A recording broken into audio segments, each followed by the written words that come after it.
Hey everyone. All right, so have you ever been told that you need to grieve the loss of the partner that you thought you had?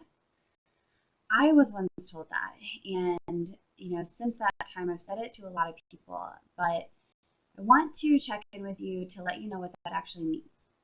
So, when we discover that we've been betrayed by our partners, we go through a grieving process much like if we lost someone, if somebody passed away that we loved. And what that does, we go through denial, anger, bargaining, depression, and acceptance. There is no linear fashion to this.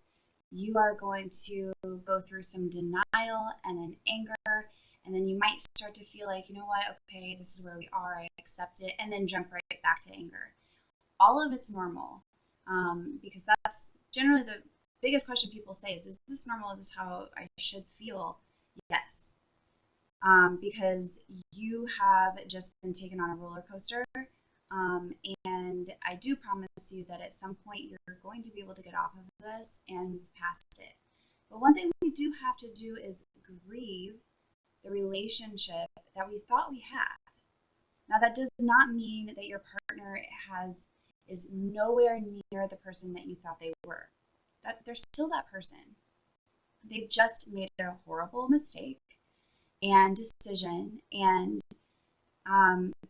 potentially they are dealing with the addiction of hypersexuality and sex addiction.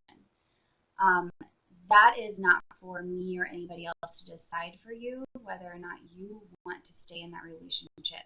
But if you do want to stay in that relationship, I hope that it's because your partner is coming to terms with who or what they have done, and they're also working to heal themselves while you're working to heal yourself.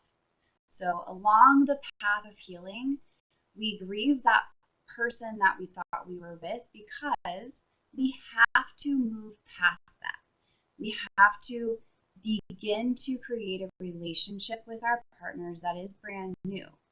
Now, I do promise that if he heals and you heal, that your relationship can be better than it ever has been. And the reason that happens is because you're truly healing. And this is most likely not the first relationship you've ever been in.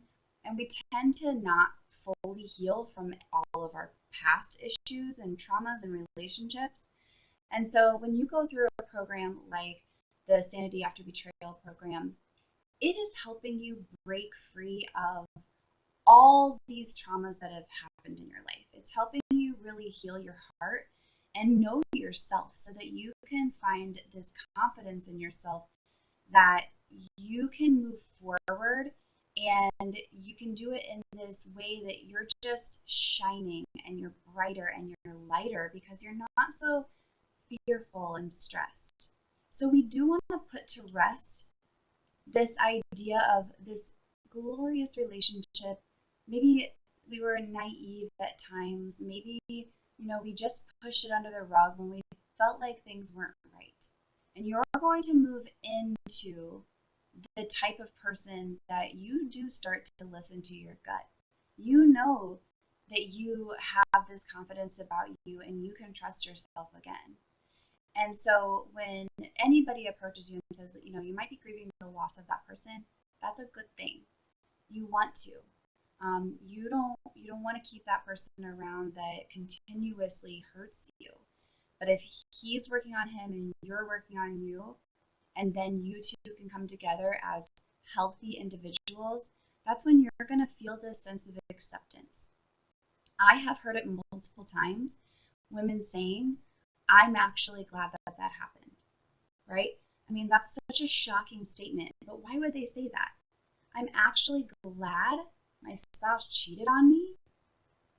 Well, the reason they're saying that is because they've gotten to this headspace and acceptance that allows them to reflect on the positives.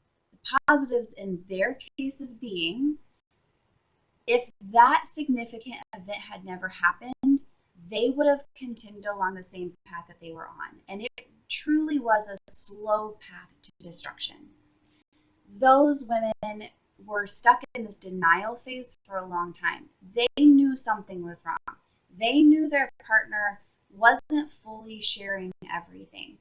Maybe they had no idea. They never thought it could be that they were either cheating or watching porn. But they knew it in their gut and they didn't trust it. And so once it was out, once it was confronted, they were able to move through the other parts of that grief cycle and get to the part where they healed. And so when we heal and we can accept, we realize that the pain that we've gone through might actually be a blessing in disguise. I hope this helps. If this helps and you have loved what I'm offering, please check us out on our website. It's sanityafterbetrayal.com. We are up and running with a women's group that is there to support you. And if you have any questions, make sure you put them below so that I can answer those questions in future videos, and also subscribe so you don't miss anything. Have a great day. Thanks.